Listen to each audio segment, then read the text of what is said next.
نبی اسلام نے ارشاد فرمایا کہ دجال کے وقت پہاڑوں کا رخ کرو، ڈر سکینہ میں تب بدلے گا، یہ ہے وہ سکینہ جس کے اوپر آپ کو سمجھ آئے گی. جو دجال کے ٹائم پہ ڈر ہوگا اس میں جو سکینہ ہے وہ کیا ہے. جب میں نبی اسلام نے ارشاد فرمایا جب وہ بدلی اڑ کے نیچے آئی تھی نا تو نبی اسلام سے صحابہ نے کہا کہ یہ واقعہ ہوا ہے، تو نبی اسلام نے کہا وہ سکینہ ہے. تو جب واقعہ ہوگا تو ہمیں پتہ چلے گا دجال کے ٹائم پہ جو سورہ کہف جس طریقے سے بچا رہی ہوگی اللہ تعالیٰ کے اس کلام میں، جو اللہ تعالیٰ کی وہ غیبی مدد آنی ہے وہ تو وہ بتائیں گے. میں تو خالی ایک one of the many conditions پوری کرنے کے بعد یہ کہ بیر منیمم یہ تو نظر آ رہا ہے جو اللہ نے بتایا ہے.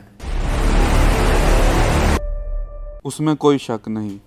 پھر وہ وقت بھی آیا جب لوگوں نے ان کے بارے میں آپس میں جھگڑ رہے تھے. چنانچہ کچھ لوگوں نے کہا کہ ان پر ایک عمارت بنا دو، ان کا رب ہی ان کے معاملے کو بہتر جانتا ہے. آخرکار جن لوگوں کا ان کے معاملات پر غلبہ حاصل تھا زور چلا جی، انہوں نے کہا کہ ہم تو ان کے اوپر ایک مسجد ضرور بنائیں گے. اب یہ بات بہت ضروری ہے. اللہ تعالیٰ نے اس کو اس طریقے سے ٹون سیٹ کیا یہاں پہ کہ اتنا بڑا واقعہ تھا ان کے لیے کہ یہ کوئی عام واقعہ نہیں ہوا. ان سب کو سب پتہ چل گیا تھا، اور ایک قوم ان میں سے ایک گروہ بے یقینی میں اسکیپٹسزم میں پھنس گیا، اور دوسری نے کہا نہیں اب اس پہ کیا ہے یار شک شبہ، یہ تو ہمارے سامنے ہوا ہے واقعہ. غور سے سمجھیں اس میں سوچنے والی بات کیا ہے. ان سب میں سے جو بھی یہ گروہ جھگڑ رہے ہیں اور جس نے بھی غلبہ پایا اور مسجد بنوا دی، ان سب نے اصحاب کہف کو نہیں دیکھا، کیونکہ ان سب میں سے کسی کی عمر 309 سال ہے. سوچنے والی بات ہے نا. جتنے بھی لوگ اس وقت لڑائی کر رہے ہیں اصحاب کہف پہ، قرآن پاک میں جب بتایا یہ وقت جب وہ ایکسپوز ہو گئے ان میں سے کوئی بھی 309 سال کا نہیں. تو ان کو کیسے پتا یہ واقعہ کیا ہوا ہے؟ کوئی کہانی یا واقعہ گردش کر رہا ہوگا، کچھ لوگ بھاگے تھے کچھ جوان، یہ ایک سمجھ آ رہا ہے. اور 309 سال تک وہ واقعہ سب کو یاد تھا. نہیں وہ یعنی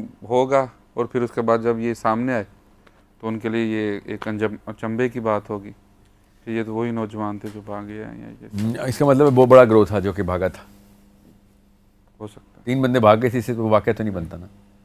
وہ نوجوان تھے. پھر یہ نہیں، اصل میں نا یہ ایک مطلب یہ رہ سکتا ہے جو سکے ہیں نا، سکے اللہ نے بتائے ہیں چاندی کے، وہ سکے پرانے تھے اور وہ بہت ضروری ہے کہ سب کو پتہ ہو کہ وہ سکے کس ٹائم کے ہیں،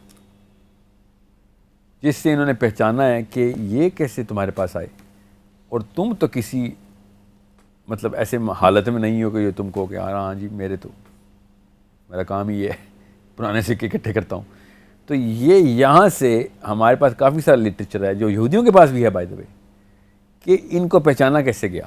اور یہ بات اتنی ضروری تھی کہ ان لوگوں کو پتہ ہو کہ یہ واقعی ڈیٹرمنڈ 309 سال پرانے ہیں، ورنہ جھگڑا ہونا ہی نہیں تھا. اللہ تعالیٰ نے ان کا پورا شرح صدر کرایا ہے، ان کا یقین کروایا ہے، ان کے دلوں میں یقین بٹھایا اللہ نے کہ دیکھ لو 300 سال بعد یہ پورا گروہ آیا اور اسی حالت میں آیا جس حالت میں تمہیں ہم نے ٹھہرایا ہوا ہے کہ یہ کس حالت میں گئے تھے. اور پھر تب کہیں جا کے جلغار ہو گئی ایک گروپ کی دوسرے پہ کہ بھائی یہ تو بہت بڑا واقعہ ہو گیا، جتنا مرضی تم شک کرو ہمیں یقین ہو گیا کہ یہ واقعہ سچا ہے. اور تب کہیں جا کے چلتے چلتے یہ واقعہ یہودیوں تک پہنچا اور وہ واقعہ لے کے پھر نبی اسلام تک آئے. اتنی ڈیٹیلنگ آئی ہوئی ہے اس واقعے کی، اتنی ڈیٹیلنگ کہ انہوں نے کوالیفیکیشن کوشچن بنا دیا ہے اپنے مسیح کا کہ اتنا بڑا واقعہ ہے. یہ نہیں کہ کچھ بندے اپنے ایک ٹائرنٹ قسم کے کنگ سے بھاگ کے غار میں چھپ گئے تھے. یہ واقعہ نہیں تھا یہودیوں کے پاس، یہ تو ہر دور میں ہر بادشاہ کے ساتھ ہوا ہے واقعہ.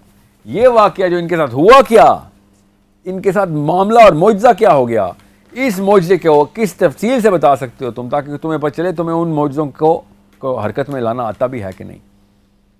اور تو اللہ تعالیٰ نے بتا دیا کہ یہ کیا بتائیں گے، ہم بتائیں گے کتنے تھے وہ، ہم بتائیں گے کہ غار کے اندر اور غار کے باہر کیا ہو رہا تھا، ہم بتائیں گے اس وقت غار کے باہر سورج کے ساتھ کیا ہو رہا تھا، ہم بتائیں گے کہ کیوں ہو رہا تھا. اور نبی اسلام نے ہمیں بتایا اس کو استعمال کیسے کرنا ہے. تمہیں اس کو ٹیکنالوجی میں کنورٹ کر دیتا ہوں، نہ فرق ٹینشن لو، میرا کام ہے تمہیں دجال سے بچا دینا، اور وہ یہ لو تمہارے گفٹ دے دیے. ٹھیک ہے.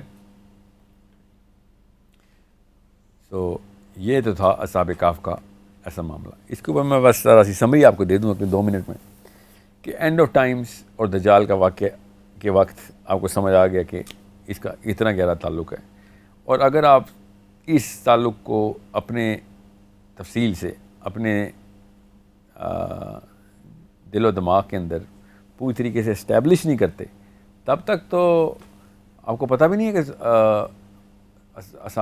سورہ کہف کا دجال کے ٹائم کے اوپر بچاؤ کیسے ہے. تعلق تو ظاہر کرنا ضروری ہو گیا، بچنا کیسے ہے. اب وہ کدھر جا کے بچنا ہے، کدھر جا کے بچنا ہے. اب آپ کو حدیث سناتا ہوں، اب آپ کو پتہ چلے گا کہ اصحاب کہف کی بات کی. اصحاب کہف میں کہف کیا ہے؟ غار ہے وہ. جی. ٹھیک ہے. اور اصحاب وہ لوگ ہیں نبی السلام نے ارشاد فرمایا کہ دجال کے وقت پہاڑوں کا رخ کرو.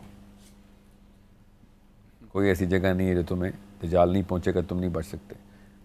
آپ کا کیا کام ہے؟ آپ لوگ پہاڑوں کا رخ کریں گے.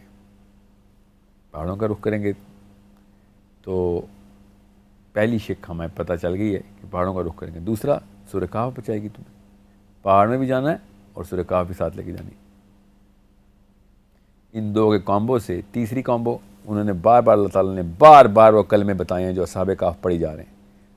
بار بار اللہ تعالیٰ بتا رہے ہیں کہ اصحاب کہف کے ساتھ جو بھی ہو رہا تھا وہ پڑھ کیا رہے تھے, اللہ تعالیٰ کی طرف لوٹا رہے تھے ہر اس چیز کو کہ تیری طرف سے خاص غیبی مدد چاہیے. کوئی بھی ایسا واقعہ ہوتا کہتے ہیں نہیں, یہ صرف اللہ کو بہتر پتہ ہے. ہر چیز پہ وہ اللہ تعالیٰ کو لوٹا رہے ہیں. یہ ضروری ہے کہ آپ کو پتہ ہو کہ کس طریقے سے, جس طریقے سے اصحاب کہف نے اپنا بیہیویئر کیا ہے, جو ان کا عقیدہ, جو ان کا ایمان تھا, جس طریقے سے ان کا طریقہ کار تھا اس سارے معاملے کو ڈیل کرنے کا, وہ بیر منیمم ہے. تب کہیں جا کے پہاڑ بھی کسی کام آنے ہیں آپ کے, تب کہیں جا کے غاریں بھی کسی کام آنی ہیں. ورنہ غاروں میں چھپ جا کے بیٹھیں گے تو کروٹیں نہیں بدلیں گے آپ, پھر آپ ایک دوسرے کا گلا کاٹ رہے ہوں گے. اس لیول پہ چلے جائیں گے آپ. پھر نہیں کہ اٹھ کے کہے گا کہ کتنی دیر سوئے تھے, بلکہ سوچیں گے کہ نیند ہی اڑ گئی, آپ تو سوئیں گے کدھر. یہ ڈر سکینہ میں تب بدلے گا. یہ ہے وہ سکینہ جس کے اوپر آپ کو سمجھ آئے گی. جو دجال کے ٹائم پہ ڈر ہوگا اس میں جو سکینہ ہے وہ کیا ہے. جب میں نبی اسلام نے شاخ مایا, جب وہ بدلی اڑ کے نیچے آئی تھی نا, تو نبی اسلام سے صحابہ نے کہا کہ یہ واقعہ ہوا ہے, تو نبی اسلام نے کہا وہ سکینہ ہے. جو سورہ کہف پڑھے گا تو سکینہ نازل ہوگی ہی ہوگی. یہ سکینہ نازل ہوئی ہے اصحاب کہف پہ. یہ بتا رہے ہیں ہم کہ آسمان سے واقعات زمین کی طرف رخ کرنا شروع کر دیں گے, جس کی وجہ سے میں نے آپ سے کہا کہ کوئی ایسی چیز آ گئی تھی اس غار کے اوپر کہ جو کہ ان کو پروٹیکٹ کری تھی from whatever has to happen. جس طریقے سے بھی لائٹ کے ساتھ جو بھی معاملہ, ساؤنڈ کے ساتھ جو بھی معاملہ ہونا ہے, ان کو جو سکینہ ملا ہے 300 سال تک, ان کو پتہ ہی نہیں چلا کیا ہوا. اتنے آرام سے وہ سوئے کہ صبح اٹھے تو پتہ چلا کہ 300 سال کے بعد ان کو لگا 8 گھنٹے میں سوئے ہیں. یہ غور سے سمجھیں کس طریقے سے ان کڑیوں کو ملانا ہے. اور یہ واللہ العالم, یہ تو میری ایک کنڈیشنل قسم کی ایک ایرے میں نے ڈالا ہے. پتہ نہیں اور کتنی کنڈیشن اس کے اوپر پوری اترتی ہیں. وہ تو جب واقعہ ہوگا تو ہمیں پتہ چلے گا. دجال کے ٹائم پہ جو سورہ کہف جس طریقے سے بچا رہی ہوگی اللہ تعالیٰ کے اس کلام میں, جو اللہ تعالیٰ کی وہ غیبی مدد آنی ہے, وہ بتائیں گے. میں تو خالی ایک one of the many conditions پوری کرنے کے بعد یہ کہ بیر منیمم یہ تو نظر آ رہا ہے جو اللہ نے بتایا ہے. یہ تو کہانی کسی اور ہی لیول پہ ہونی ہے جن لوگوں کے ساتھ ہونی ہے. وہ ہی بتائیں گے سکینہ کی فیلنگ کیا ہوتی ہے اور پہنچتا کیسے. ہمارا کام ہے کھوج لگاتے رہنا کہ کیا کیا آپشنز ہیں کہ جس کے تھرو سورہ کہف جو ہے وہ اصحاب کہف کے چیپٹر کے تھیم میں دجال کے ٹائم کے اوپر آپ کو کس طریقے سے کنیکٹ کر کے دیتی ہے اپنے بچاؤ کی تمام تر تحریکوں کے ساتھ. ٹھیک ہے.